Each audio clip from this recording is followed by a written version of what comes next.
Hello, everyone, and welcome to a new PennyWise podcast from Lee Enterprises. I'm your host, Teri Barr. Happy to be here with you once again. And today we are going to dive into some reality when it comes to your finances. Happy to have joining us Sara Rathner. Now, Sara is a travel and credit card expert with NerdWallet. Oh boy, here we go with that dose of reality. Sara, thanks for being here. Thank you for having me. We heard recently that spending is up when you consider things like travel, going out for dinner. Is that still the case? It is. It is. People are still getting back out there and, things are opening back up again.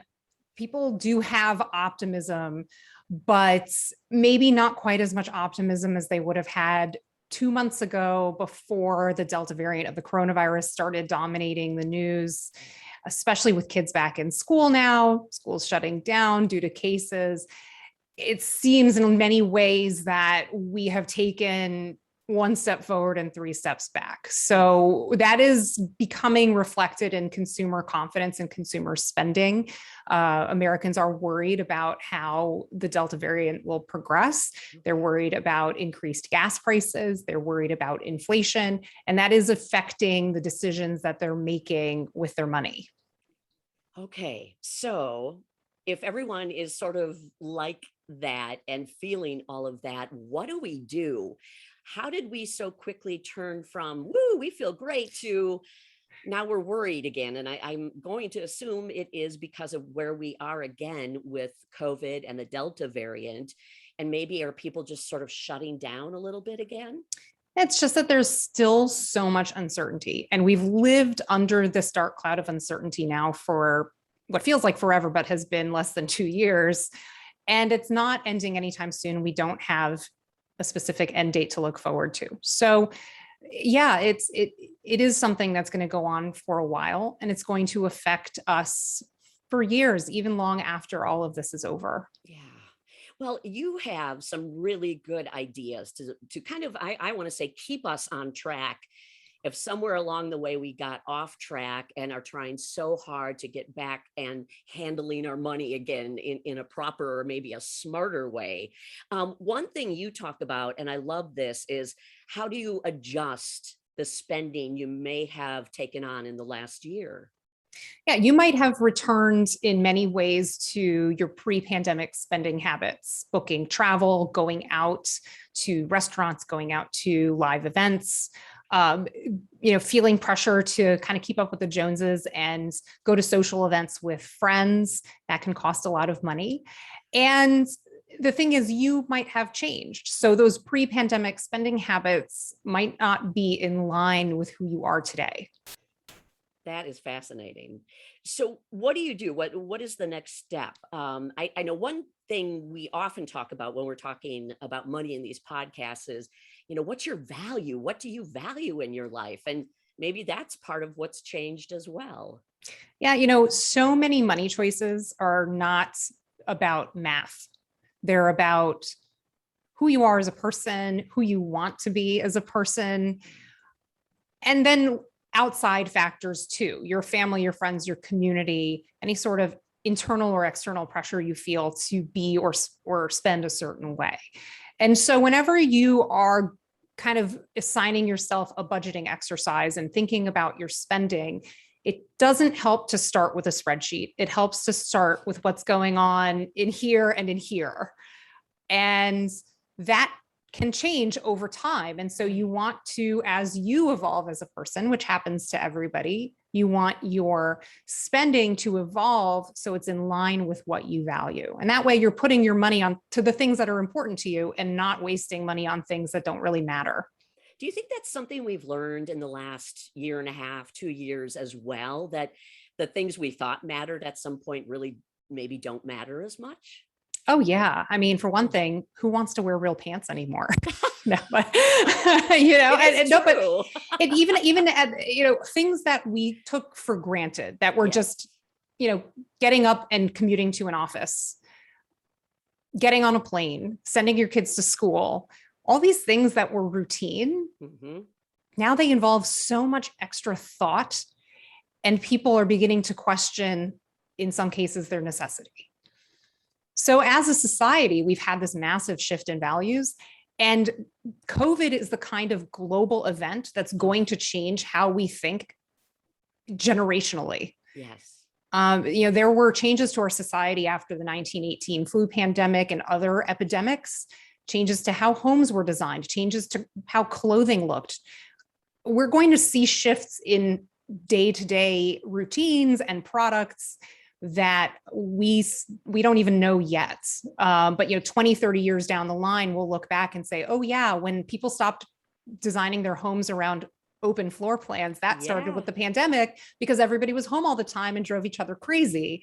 And suddenly we wanted walls and rooms instead of one giant great room that leads into the kitchen. We're going to see changes like that in the way people manage their money too. I spoke with a fellow NerdWallet expert about things like your home and other changes, and you are right on. He said, seeing that trend of that open floor plan that everybody, not even that long ago wanted so badly, it's out the door now. So I find that fascinating that we are living in a time where we are helping drive those trends, and especially when it comes to how we spend our money. So that's really wow. Okay, so what do you do to sort of get on track, but you want to try to match maybe if you're spending, as we're talking about, but now you don't have any savings, or you try to do equal? How do we get back on track with that kind of thing? Yeah, if you are finding yourself in a position where maybe you overspent a little bit and you're struggling to afford your credit card bill that month, you maybe overdraw on your bank account. That happens to a lot of people, and it's happening to people now because people are struggling financially. And so we talk a lot about how much we've learned this year about the importance of emergency savings, because it's, people always joke about, oh, you're buying too much coffee outside of the house. It's too much avocado toast. It's like, no, what really puts people into debt are unexpected medical expenses, unexpected home repairs, unexpected car repairs, all these things you need to take care of so you can stay healthy and safe and able to move around. And so it's not frivolous. This is a real issue that's facing millions of people right now. And number one thing is, if you are in a position where you're earning income again, maybe you've lost your job earlier in the pandemic, but you have a job now, do what you can to replenish the emergency savings you might have spent down when you were without work. Even if you can put $20 a month into it. We always talk, as a good rule of thumb, 3 to 6 months of living expenses. It's a good place to start with emergency savings. But if you're starting back up again from zero, even a couple of $100 in a savings account can be a lifesaver when you are faced with an unexpected bill. And then you don't have to put it on a credit card and take on debt. Do you want your spending and saving to equal, or is now the time to really try and, be that squirrel and chuck away as much as you can in your savings if you're able to do it? So that can depend on your life situation. Okay. I always like to think of it this way: save as aggressively as you can while you can, because there will be times in your life where you have to kind of ease off the savings a little bit because you have more expenses. Right.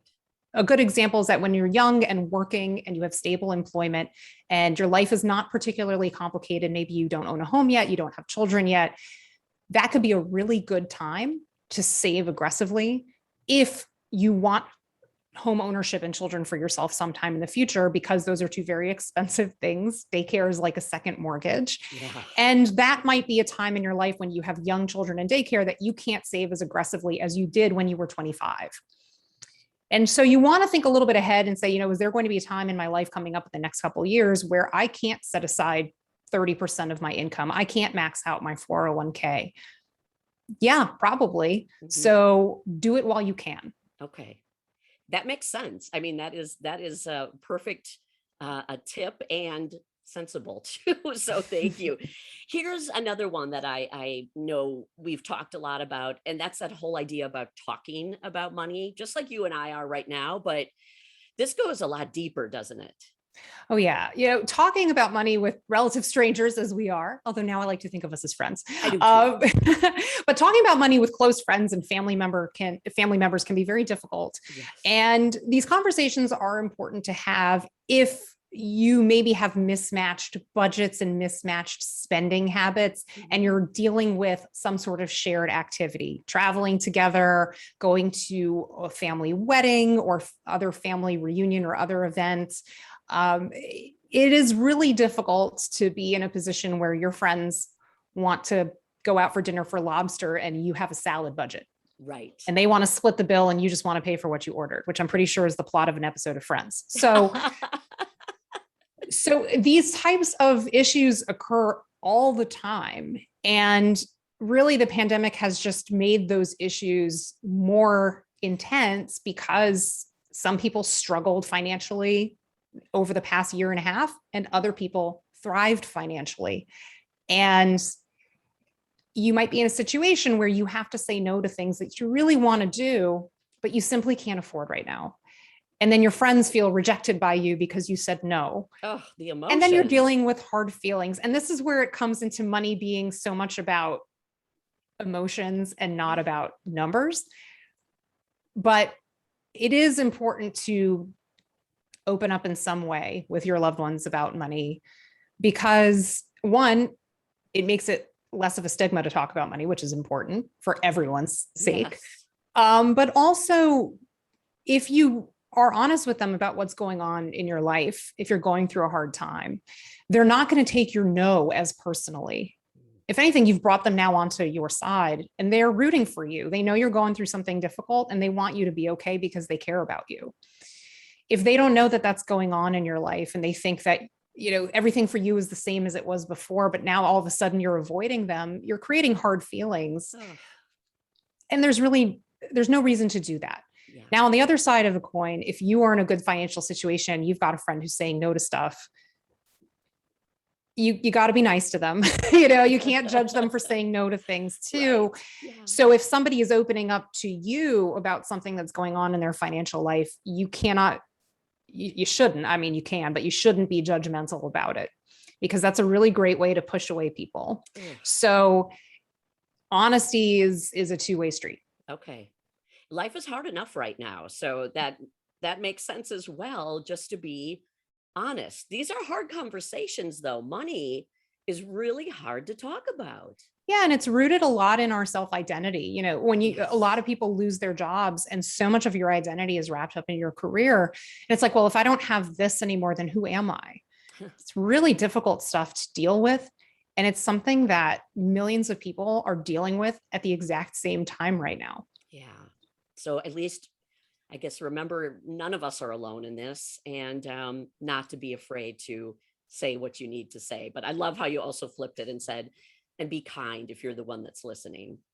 That's don't make your friends feel bad if they have to say no to something that they would love to do, but it's just not in their budget right now. Absolutely. Yeah. Adults don't like to be made to feel guilty by fellow adults. So just don't do that. Don't put that out into the world, because nothing good comes back from that. So, right.